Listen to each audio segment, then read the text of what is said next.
অন্তর্বর্তীকালে সরকার doctor Yunus সমন্বয় কিংবা উপদেষ্টা যে বা যারা আছে প্রত্যেককে জুতা পেটা করার সময় এসে গেছে। গৃহযুদ্ধ কি আসলেই অবশ্যম্ভাবী?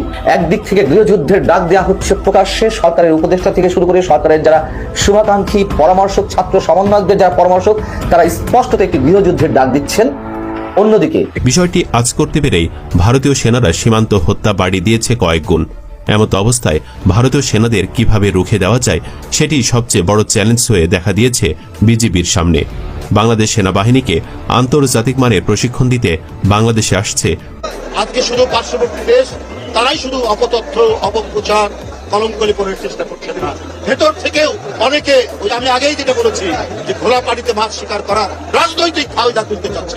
যে দেশে আজকে আমি সেই স্বাধীন দেশের আমি আজকে সেনাপ্রধান, আপনারা জানেন সেনাবাহিনীর কিছু কিছু ইনফরমেশন আছে যেগুলো সংবেদনশীল। ক্ষমতায় দীর্ঘদিন টিকে থাকার জন্য, ক্ষমতা দীর্ঘায়িত করার জন্য এই দখলবাজ জঙ্গি সর্দারের প্রধান দখলবাজ সুদি ইউনূস প্রতিনিয়ত একটার পর একটা কূটকৌশল গ্রহণ করে চলেছে, যেটা তার ওই ম্যাটিকুলাস ডিজাইনের অংশ। ইয়েস, আমি জানতাম যে এমন কিছু যদি একবার হয় তাহলেই খেলা জমে যাবে। আজকে আলহামদুলিল্লাহ ভালো খবর, ইসলাম শান্তির ধর্ম, কিন্তু আমারে মারবা, আমার ঘরে এসে ব্যবসা করবা। গত 54 বছরে আওয়ামী লীগ, বিএনপি, জামাত ইসলামী যা পারেনি ডক্টর ইউনূস সেটা করে দেখিয়ে দিয়েছে। এটা 54 বছরে ডক্টর ইউনূস সরকার শুধু পেরেছে, এটা 111 সরকারও পারেনি। 111 সরকার ছিল ভারতের দালাল সরকার। স্বাধীন বাংলাদেশে এরকম স্বাধীন কোন সরকার, সব জায়গাতে ধোলাই দিতে হবে, ইন্ডিয়া দাদাবাবুদের সব জায়গা থেকে ধোলাই হবে, শুধু ধোলাই। এখন তো দিন খারাপ, তো ধোলাইয়ের উপরে চলবে, কারণ তারা নিজেরা নিজেদের কোপা ডেকে আনছে। কারণ বা পৃথিবীর সব থেকে বড় কোপা হলো শেখ হাসিনা, সেই শেখ হাসিনার আশ্রয় দিচ্ছে কে? ইন্ডিয়া। তাই ইন্ডিয়া তো ধোলাই খাবেই। ঠিক এই মুহূর্তে বাংলাদেশে ঠিক কি হচ্ছে জানেন আপনারা? যদি পুরো ডিটেল শোনেন, তথ্য প্রমাণ সহ, তাহলে আপনাদের মনেও এই প্রশ্নটা আসবে, যেটা আমার মতন একজন সাধারণ সাংবাদিকের মনে এসেছে, যে এটা ভারতের সরকার, কেন্দ্রীয় সরকার এদিকে 31শে ডিসেম্বর দেশে ফিরছেন শেখ হাসিনা। শেখ হাসিনার খবর শুনে দেশ ছাড়তে শুরু করেছে উপদেষ্টা এবং সমন্বয়ক। হঠাৎ খেপে গিয়ে একই ঘোষণা দিলেন সেনাপ্রধান ওয়াকারুজ্জামান। বিস্তারিত জানতে না টেনে দেখতে থাকুন। টাইটেল এবং থাম্বনেল দেখে বুঝতে পেরেছেন আজকে কি বিষয় নিয়ে কথা বলবো। আজকে যে বিষয়টা নিয়ে কথা বলবো খুবই গুরুত্বপূর্ণ একটা বিষয়।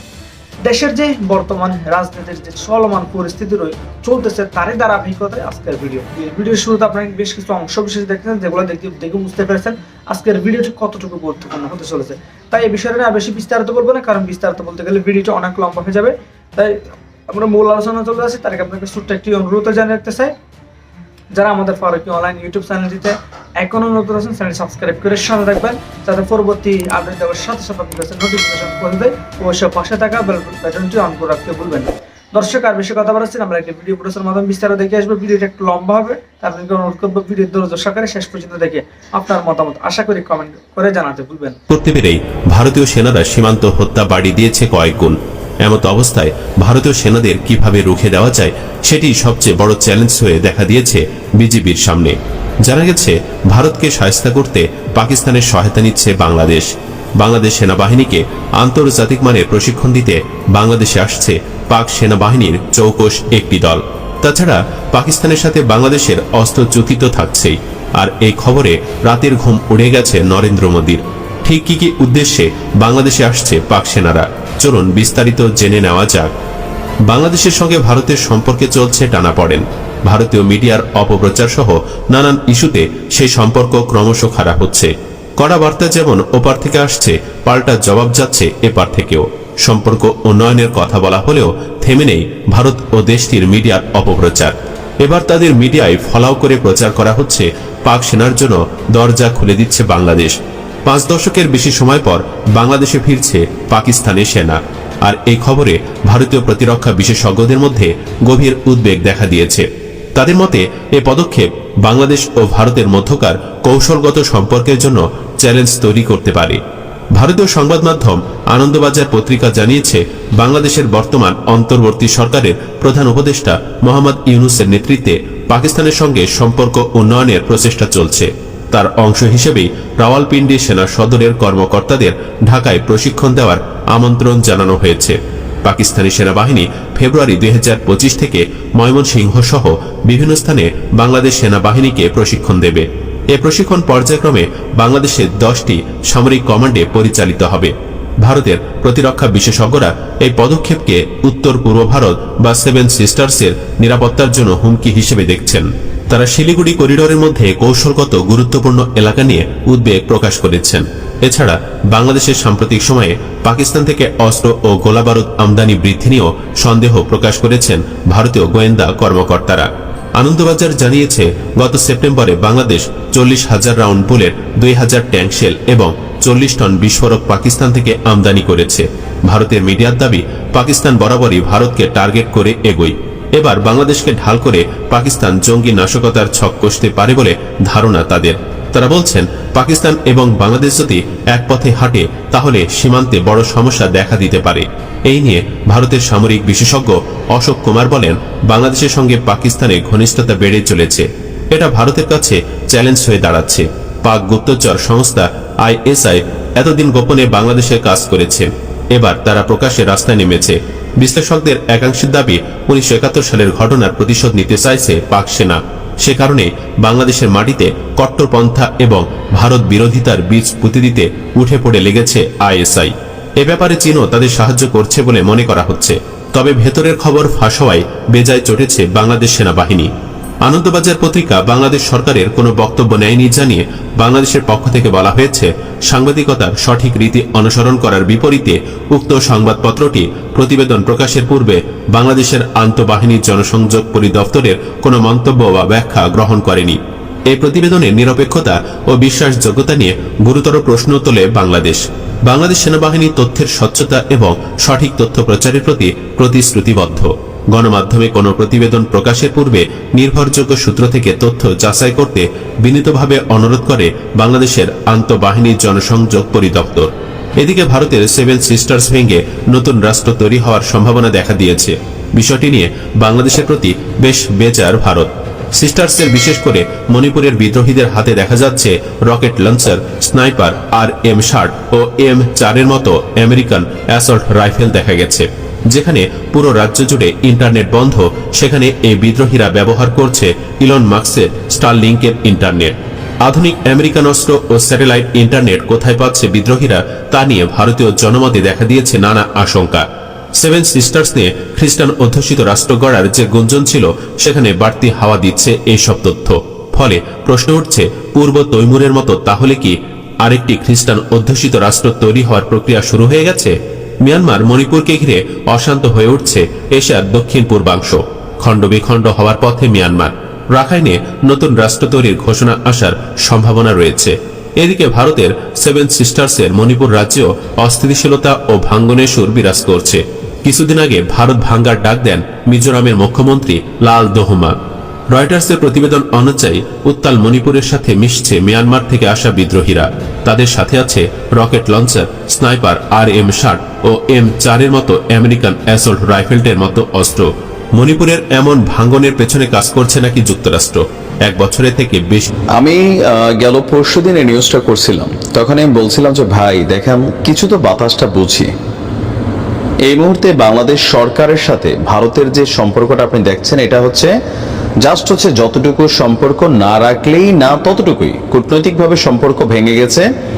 আমাদের উপদেষ্টাদের বিভিন্ন বক্তব্য, ভারতের বিভিন্ন মন্ত্রী এমপিদের বক্তব্য, ভারতীয় মিডিয়ার গুজব, বাংলাদেশের মধ্যে যা ঘটছে সবকিছু মিলিয়ে গত 53 বছরের ইতিহাসে ভারত বাংলাদেশের সম্পর্কের এত অবনতি আর কখনো ঘটে নাই।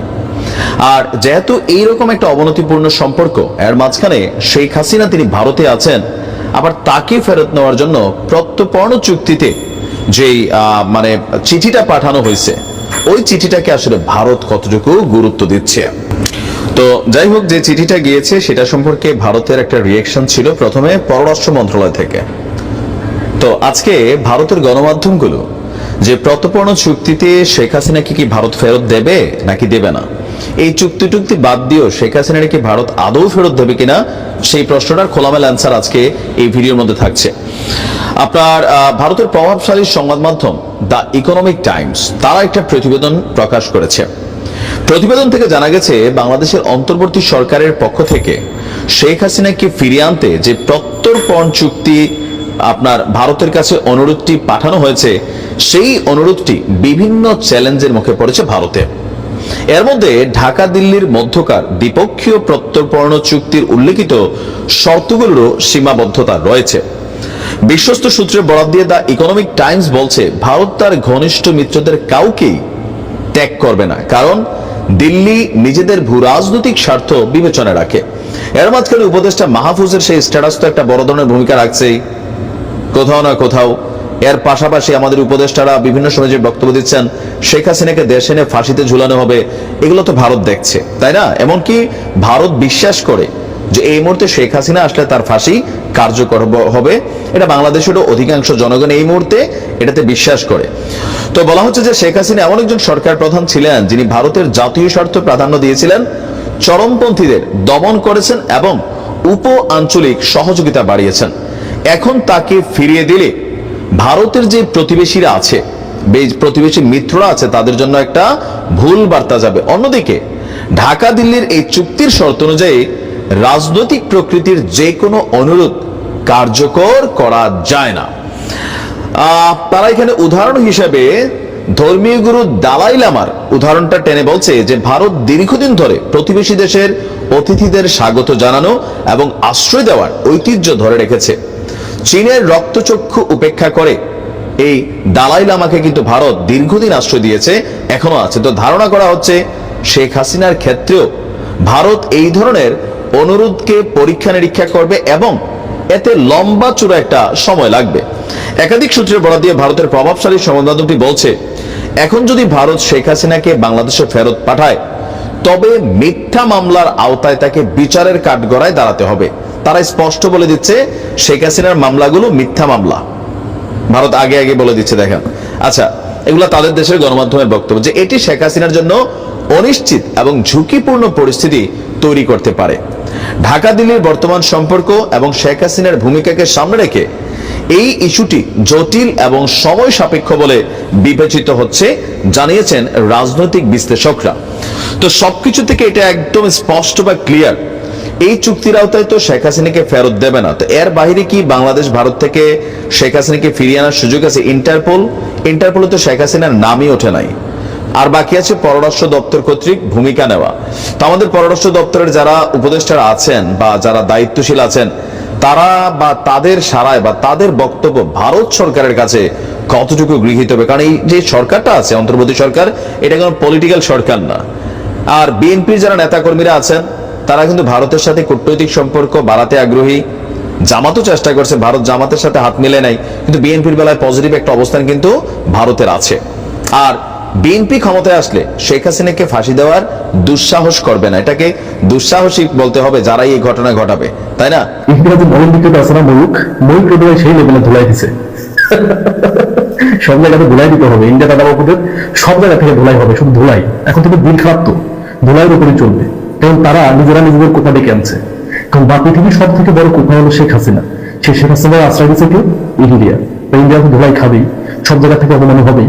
মানুষের কিন্তু কিছু দুর্বল পয়েন্ট থাকে। যদি মানুষ দেখবেন বার বাড়তেছে, আপনার দুর্বল পয়েন্ট আঘাত করবে, দেখবেন ঠান্ডা হয়ে গেছে। তেমনি ইন্ডিয়ার একটা দুর্বল পয়েন্ট কিন্তু আছে। আপনি জানেন ইন্ডিয়ার সব থেকে দুর্বল পয়েন্ট হচ্ছে ওদের দেশে টয়লেট নাই। এইটার জন্য ইন্ডিয়া কিন্তু সামরিক শক্তিতেও অনেক এগিয়ে যাচ্ছে, অর্থনৈতিক দিক দিয়ে মোটামুটি এগিয়ে যাচ্ছে, সব কিছু ভালো একটা অবস্থান পৃথিবীতে করতেছে। কিন্তু এই ভালো অবস্থানের সব থেকে বড় বাধা হলো এই টয়লেট। যে জায়গায় যায় মানুষের ধান পায় না, একটা কারণে তোমাদের দেশে লোক বাইরে টয়লেট করে। এই কথা বললে ইন্ডিয়ার মাথা নিচু হয়ে যায়। এই জন্য ইন্ডিয়া আপনার বিশ্বব্যাংকের কাছে টাকা ধার নিয়ে, কিন্তু টাকা ধার নিয়ে তারপরে কি করছে, এই ইন্ডিয়াতে টয়লেটের ব্যবস্থা করছে। 1.5 বিলিয়ন মানে 15 থেকে 17,000 কোটি টাকা ধার নিচ্ছে বিশ্বব্যাংকের কাছ থেকে, জাস্ট ওদের দেশে টয়লেট করার জন্য। চিন্তা করছেন? তো এই মূল প্রবলেমটা সে জায়গায় মারছে। ভিডিওটা দেখেন। বিশ্বের কোথাও আছে মাঠে ঘাটে হাঁটবো না, গুবার খাবো না, এটা কোনো কথা? আপনারা কি পর্যায়ে নিজেদেরকে নিয়ে গেছেন? জয়দীপ অনেকক্ষণ ধরে হাত তুলছেন, আমার ডিবেটের সময় শেষ, কিন্তু জয়দীপটা এটা হচ্ছে। আমি এই ভিডিওটা দেখছি যে তাকে আসলে মতো লাভালাভি করতেছিল ময়ূরকে যখন বলছে যে বাইরে টয়লেট খাবো না, গুয়ার খাবো না, ঠিক আছে, এটা আমি ইন্ডিয়ার চলে যান, এটা যখন বলছে ময়ূর পুরো ঠান্ডা। শুধু ময়ূর না, আপনি ইন্ডিয়া যে দেখবেন যে দাদা বাবুরা মনে করেন পাগলামি শুরু করে, যদি কোনো পাগলামি শুরু করে, দাদা বাবুদের শুধু এই ওষুধটা দিয়ে দিবেন, যদি আপনারা তো বাইরে টয়লেট করেন, ঠিক আছে, যে আপনাদের স্লোগান হচ্ছে যে বাইরে আর হাঁটবো না, মানুষ মানে গুয়ার খাবো না, এই স্লোগানটা যখন বলে দিবেন, যদিও শুনতে খারাপ শোনাইতেছে, খারাপ শোনানোর কথা ভাই, যে ইন্ডিয়াতে চিন্তা করতে পারবেন না, এই যে আমাদের চিনি যাত্রা মানে আমদানি আমরা বন্ধ করছি কি জন্য, কারণ এরা তো পরিষ্কার না। তার বর্তমানে ঘোষিত চুক্তি নিয়ে আমরা আনবো না। ওরা তো নিজেরাই বলে যে বাইরে আর থাকবো না, গোয়ার খাবো না, ঠিক না? এটা তো বলে ওরা নিজেরাই। আমি এই কথাটা উচ্চারণ করতে চাই না, একটা নোংরা ভাষা, তাহলে কিছুদিন আগে আমাকে একজন বলতেছে ভাই খাইতে খাইতে আমরা ভিডিওটা দেখতেছিলাম, তো যেই ভাইটা খাইতে বসে ভিডিওটা দেখলে তবে তো বাইরের অবস্থা টাইট, এই ধরনের কথা বলতেও লজ্জা লাগে। কিন্তু এটা একটা দেশের স্লোগান, চিন্তা করতে পারছেন? এটা সামাজিক স্লোগান যে বাইরে আর থাকবো না, নিজের গো খাবো না, ঠিক আছে, গো আর খাবো না। তো ইন্ডিয়া দাঁড়ানোর মধ্যে যেখানে দেখবেন যে পাকলামি করতে হবে সেখানে বাইরে দেবেন ওষুধটা, তখন কিন্তু ঠান্ডা। দেখেন এই কথা বলার পরে মুখ পুরো চেঞ্জ হয়ে গেছে, মুখের পুরো আজ প্রফিটলি মুখ চেঞ্জ করে ফেলছে। এটাও ইন্ডিয়ার সব থেকে দুর্বল পয়েন্ট। আর এই দুর্বল পয়েন্ট থেকে বাঁচার জন্যই ইন্ডিয়া লোন নিয়েছিল, সেই লোন নিয়েও কাজ হয় নাই। কারণ ছোটবেলা থেকে মানে সৃষ্টি লগ্নের থেকে ওরা এইভাবে চলে আসতেছে, দাদা করছে, দাদার দাদা করছে, দাদার বাপ করছে, এইভাবে চলে আসছে। এটা কি চাইলেই ছাড়া যায়? হ্যাঁ, এটা কি চাইলেই ছেড়ে দিবে? এটা ছাড়া আগামী 50 বছরে ভালো চলবে ইন্ডিয়া। এই একটা জায়গাতে আমি একটা কথা আছে না, আল্লাহ বলছে বেশি বার বাইরো না। আল্লাহ মানুষকে কোন না কোন জায়গায় দুর্বল রাখে, এই হচ্ছে দুর্বল। ইন্ডিয়ার সব থেকে দুর্বল পয়েন্ট হচ্ছে এটা। এইটার জন্য ইন্ডিয়া পৃথিবীর কোথাও সেরকম দাম পায় না। এরপর দেখেন নাই সাথে সাথে অপমান হয়ে গেছে, দাদার ভিতরে ভাবেই সুদা করতে হবে। দর্শক, একটু সময় বিলম্বিত হলেও নতুন একটি শুভ সংবাদ আপনাদের সামনে তুলে ধরছি।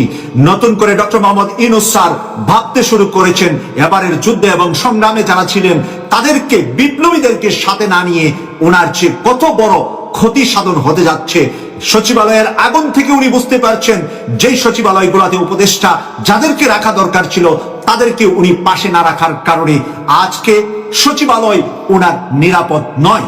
তাই নতুন করে 8 থেকে 10 জন বিপ্লবী উপদেষ্টা নিয়োগের জন্য উনি পরিকল্পনা হাতে নিয়েছেন।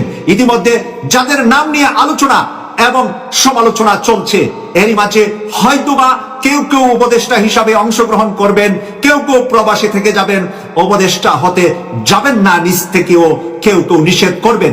তারপরেও যাদের নাম এসেছে আজকে আপনাদের সামনে এক ঝাঁক ফাইটার বিপ্লবীর নাম আপনাদের সামনে তুলে ধরছি।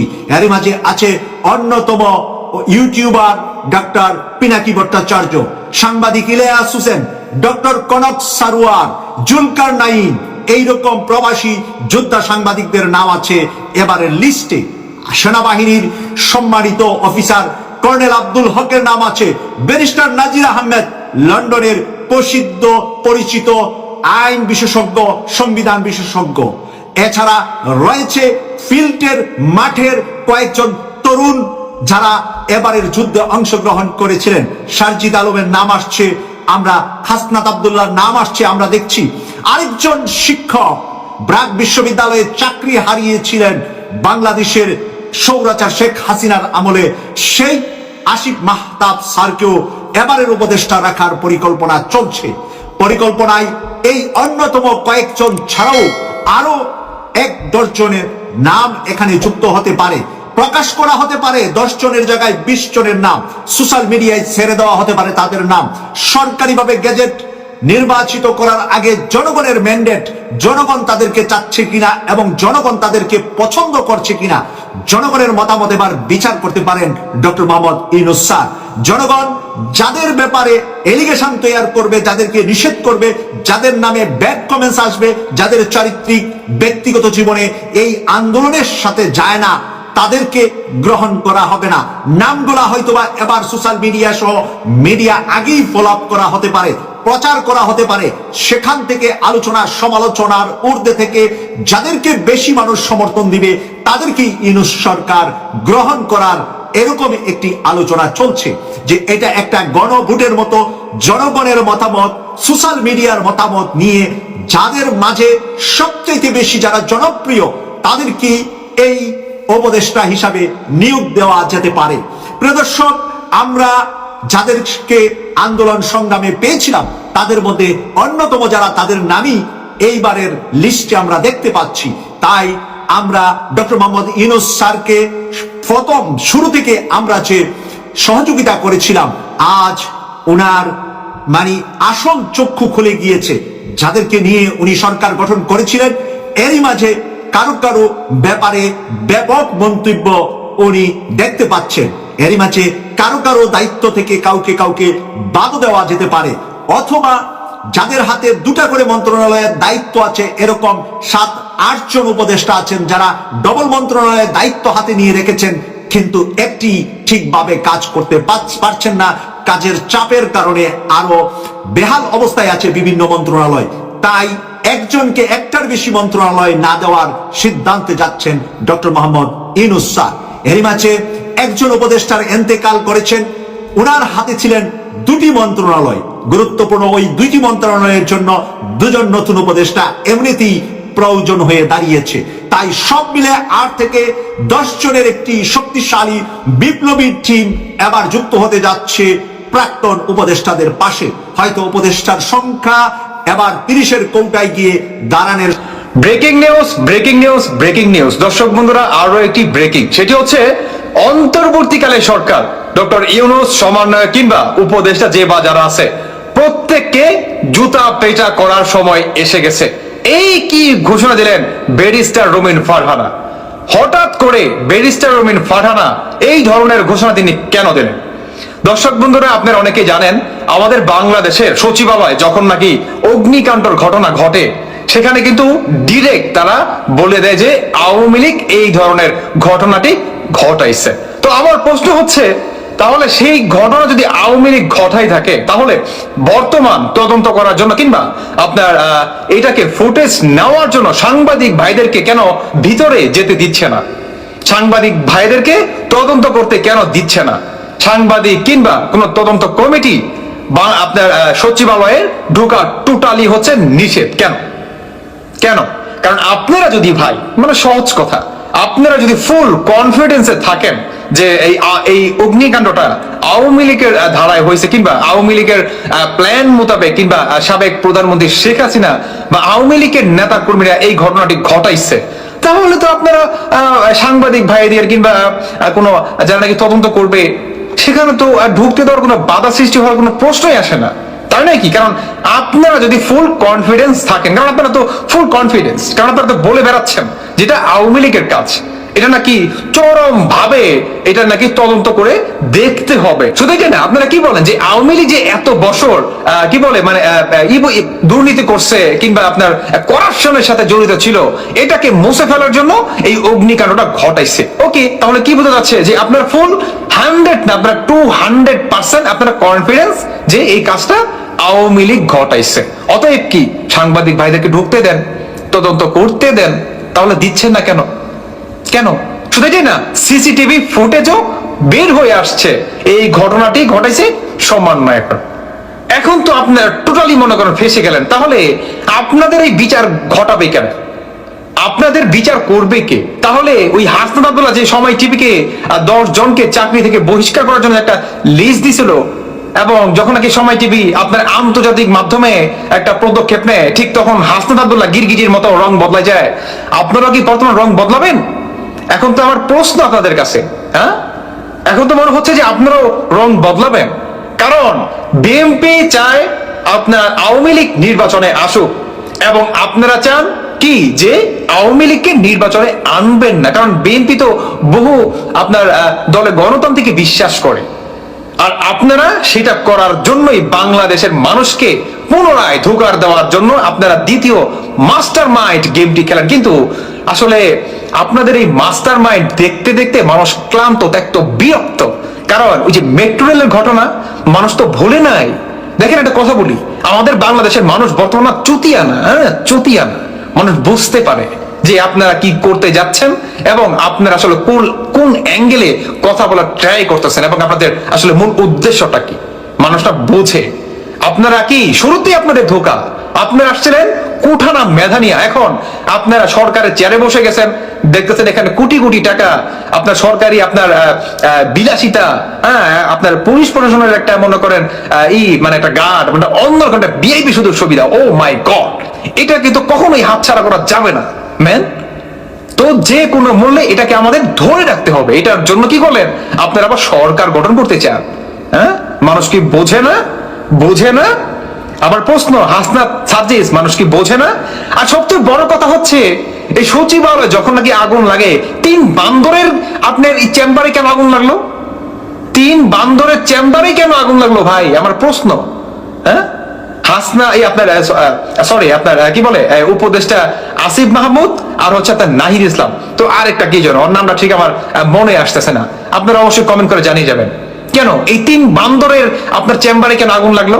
তাহলে কি মানুষ কি বোঝে না? কারণ আপনারা বর্তমান কি পরিমাণ দুর্নীতি করতেছেন, একটা উপদেষ্টা আপনারা হেলিকপ্টার দিয়ে চলাফেরা করতেছেন, বাংলাদেশের এই কোণা থেকে সেই কোণা ঘোরাফেরা করতেছেন, এগুলা কি মানুষ দেখতেছে না? মানুষ বোঝে না? 3.5 থেকে 4 কোটি টাকা দিয়ে আপনারা পাকিস্তান থেকে আপনারা শিল্পী আনেন কনসার্ট করার জন্য। কোথায় পান এত টাকা, যেখানে বর্তমান বাংলাদেশের মানুষ না খেয়ে মারা যাচ্ছে, প্রতিনিয়ত সাধারণ মানুষদের বেহাল অবস্থা, এইদিকে আপনারা মৌজ মাস্তি করে বেড়াচ্ছেন। অতএব মানুষটা এগুলা বুঝে গেছে। হ্যাঁ, মানুষ এখন আর আপনাদের এই খাবার খাবে না, বুঝেন নাই?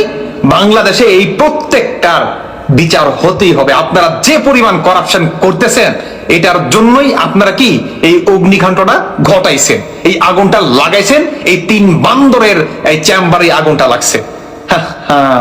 খাবে না, বুঝেন নাই? আর খাবে না মানুষ, আর এগুলো খাবে না।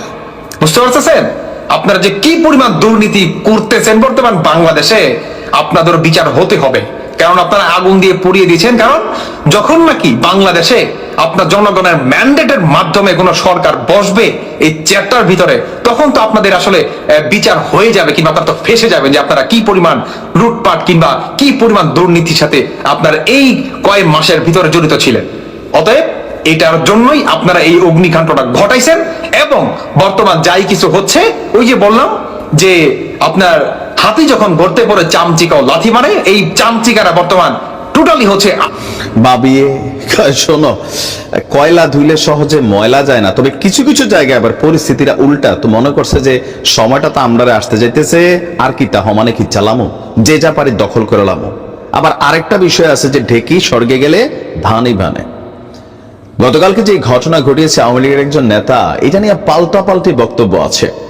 কেউ কেউ বলছেন যে ভাই সিচুয়েশনটা এমন হয়েছে যে সামনে যা পাইতেছে গণহারে নিতে হবে, এই ভূমিকাটাতে একটা দলের কিছু নেতাকর্মীরা অবতীর্ণ হয়েছে, যার কারণে কাউন্টারে গিয়া আওয়ামী লীগ নেতা এই ঘটনা ঘটাইছে। তবে নামের শেষে যে বেশ কিছু ট্যাগ আছে, যে হেলমেট লীগ, হাতুরা লীগ, আরো বিভিন্ন লীগ, যে আমরা বিভিন্ন সময় শব্দগুলো শুনছি, সেগুলো যে কতটা বাস্তব এটা আর একটা প্রমাণ আমি আজকে দিচ্ছি।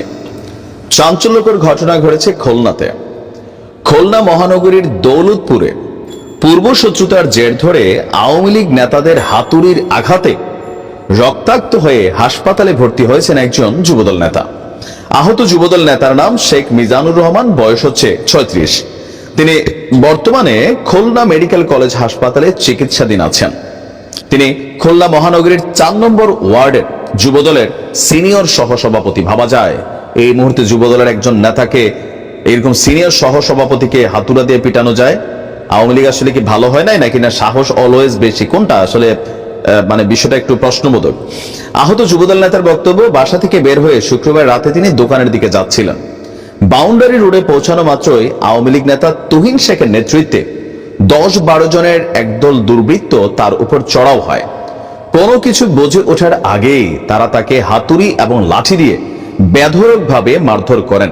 তাদের একজনের নিকট একটি আগ্নেয়াস্ত্র ছিল। পরিস্থিতি খারাপ দেখে তিনি চিৎকার শুরু করেন।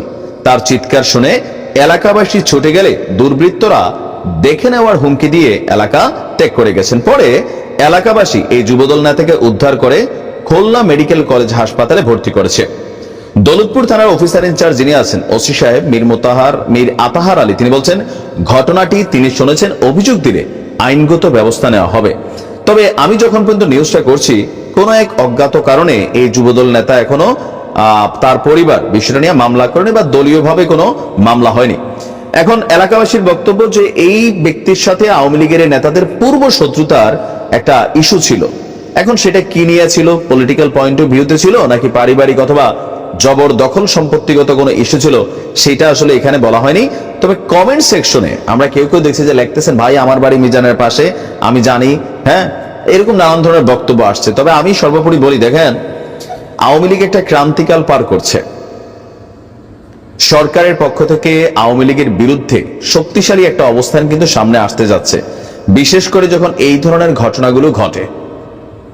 এখন এখানে গণমাধ্যমে যে নিউজটা আসছে, কেউ কেউ বলছেন ভাই গণমাধ্যম তলে যে এরকমই নিউজ করে, ঘটনার পিছনে আরো ঘটনা আছে, তো আপনি প্রমাণ দেন ভাই।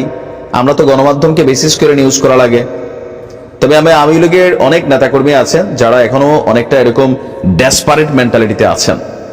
সময় পরিবেশ পরিস্থিতি বুঝা যে কোনো সিদ্ধান্ত নেবেন, কারণ আপনার একের কর্ম এই মুহূর্তে আরো 10 জনের জন্য কিন্তু বিপদ হয়। এখনো অনেক এলাকা আছে, লোকাল এরিয়াগুলোতে আওয়ামী লীগ নেতাদের প্রভাব প্রতিপত্তি কিন্তু যথেষ্ট আছে, বাট আপনি আপনার এলাকায় একটা ঘটনা ঘটাচ্ছেন, এই ঘটনার ইফেক্ট সারা বাংলাদেশে ছড়িয়ে ছিটিয়ে থাকা আরো অসংখ্য আওয়ামী লীগ নেতা কর্মীদের উপর ইফেক্ট তৈরি করে। কারণ যুবদল মনে করে, বিএনপি মনে করে, আচ্ছা ওইখানে খেলা দেখাইছো, আমরা এখানে খেলা দেখাবো, এরকম নানান চিন্তা ভাবনায় কিন্তু তাদের মধ্যে কাজ করে।